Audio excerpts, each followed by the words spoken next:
और new Jersey से Washington वापस आए हैं डोनाल्ड ट्रंप। डोनाल्ड ट्रंप ने अपने वीकेंड के प्लान को रद्द किया है। खुफिया अफसरों ने भी मेमोरियल डे के कार्यक्रम को रद्द किया है। तो कई संकेत मिल रहे हैं। डोनाल्ड ट्रंप अपने बेटे की शादी अटेंड नहीं करने वाले हैं, शादी के कार्यक्रम में नहीं जाएंगे। खुफिया अफसरों ने भी मेमोरियल डे के कार्यक्रम को रद्द कर दिया है। कई अधिकारियों की छुट्टियां रद्द हो गई हैं। डोनाल्ड ट्रंप ने अपने वीकेंड के प्लान को रद्द किया है। क्या कुछ बड़ा होने वाला है? क्या कोई बड़ा फैसला लेने वाले हैं डोनाल्ड ट्रंप? ईरान युद्ध से जुड़े हुए फैसले पर सभी की नजर। और इस बीच एक और बड़ी जानकारी, ईरान पर डोनाल्ड ट्रंप ने बयान भी दिया है। ईरान को नहीं रोकते तो वो परमाणु हथियार बना लेते। ईरान को परमाणु हथियार बनाने से रोका, वो कभी परमाणु हथियार हासिल नहीं कर पाएंगे। हालांकि ये पहली बार नहीं है जब डोनाल्ड ट्रंप ने परमाणु हथियार को लेकर ये बयान दिया हो। वो लगातार अपने बयान पर अडिग है। और देखिए, नए प्रस्ताव पर भी तनाव है। ईरान में कुछ बड़ा होने वाला है। खबर क्या है, सबसे पहले ये देख लीजिए। डोनाल्ड ट्रंप अचानक व्हाइट हाउस लौटे हैं। न्यू जर्सी में वीकेंड का प्लान कैंसिल किया। ट्रंप के टॉप अधिकारी भी उनकी छुट्टियां रद्द की गई हैं। सुरक्षा सलाहकारों के साथ अहम बैठक की गई। जेडी वेंस, पीट हेग्सेथ भी बैठक में शामिल। अमेरिका में हलचल क्यों है? तो नए प्रस्ताव पर भी नहीं बनी सहमति। हॉर्मूज यूरेनियम पर टकराव बरकरार है। बातचीत की धीमी प्रगति से ट्रंप नाराज हैं। तेहरान में वार्ता की जानकारी दी गई। डील न होने के बाद स्थिति पर भी बात की गई है। बड़ी बात यह है कि अगले 3 दिन में ईरान पर हमला संभव है। सीबीएस न्यूज ने हमले का अंदेशा जताया है।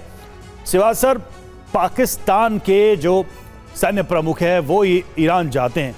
ईरान की तरफ से ये कहा जाता है कि उनका आना कोई बहुत पॉजिटिव मैसेज नहीं है कि हम इस बातचीत के लिए अभी तैयार हैं। दूसरी तरफ आप देखिए, ये बैठकें चल रही हैं।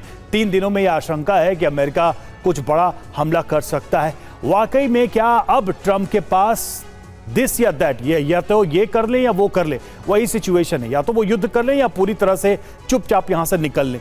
अब वो समय आ गया है कि बड़ा फैसला लेंगे ट्रंप। हाँ बिल्कुल। देखो रवि, एक बात तो बिल्कुल दुरुस्त है कि अभी भी बैक चैनल डिप्लोमेसी चली हुई है, कि ऐसा लगता है कि कहीं ना कहीं कोई नतीजा निकल सकता है, एक फेस सेविंग फार्मूला निकल सकता है।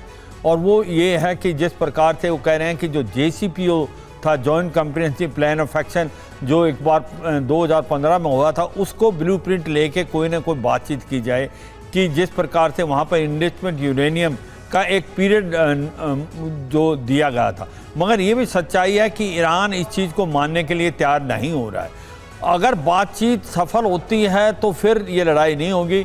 मगर डोनाल्ड ट्रंप 2 चीज़ें कर रहे हैं। एक तो प्रेशर डाल रहे हैं ईरान पे कि अगर आप डील नहीं करोगे तो हम आपके ऊपर हमला करेंगे, और दूसरा वो वाकई तैयारी कर रहे हैं, वो हमला कर सकते हैं, इसमें कोई शक नहीं। मगर मुझे ये लगता है कि अगर वो हमला करते हैं तो फिर जीत जो सोचते हैं कि हमारी पक्की है, वो कहना बड़ा मुश्किल होगा, क्योंकि ईरान भी बहुत ज़ोरों से तैयार कर चुका है।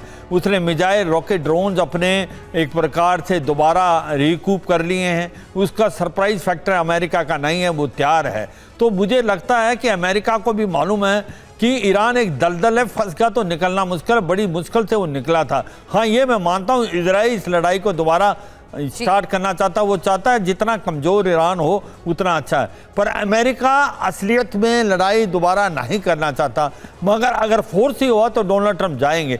दूसरा मेरा एक और विचार है रवि, ये देखें कि जो अभी परिस्थिति है कि हाँ, मानते हैं कि स्टेट ऑफ हॉर्मुज ब्लॉक है, जो कि 100 के करीब वहाँ से शिप जाते थे, वहाँ 15 से 20 से ज़्यादा नहीं जा रहे, और जो भी शिप जा रहे हैं ज़्यादातर वो एक प्रकार से वहाँ पर टोल दे रहे हैं। मगर ये भी सच्चाई है, एक नेवल ब्लॉकेड अमेरिका ने लगा रखा है, उसके कारण ईरान का ऑयल नहीं जा पा रहा है। और ईरान का जो खर्ग आइलैंड से 90% ऑयल जाता है, वो अगर नहीं जा पाएगा तो कहीं ना कहीं जो उनकी एक प्रकार से जो स्टॉक करने की कैपेबिलिटी वो भी खत्म होगी, और फिर उनको अपने जो ऑयल प्लांट्स हैं वो बंद करने होंगे।